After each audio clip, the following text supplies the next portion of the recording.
Enguany us presentarem uns memoris. Enguany serà qüestió de fer anar al cap i la vista i fixar-nos-hi molt. Tindríem aquests dos, que són així una mica per la gent que li agrada molt la festa popular, per les famílies. Hi ha el dels gegants, que són les parelles de gegants, que en aquest cas tenim la parella dels gegants indis i d'altres poblacions, que també serveix per conèixer altres gegants. I també l'altre joc, que és el del Memory dels dracs.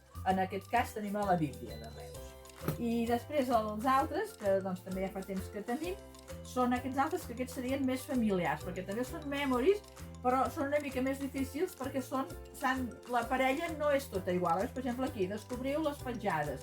Aquí s'ha de mirar l'animal i quina seria la seva petjada. La planta amb el seu fruit. Una altra de petjades, però d'animals més així exòtics. L'arbre i la fulla. Els animals del mar, també parelles, i en parella les aus, mascle i femella.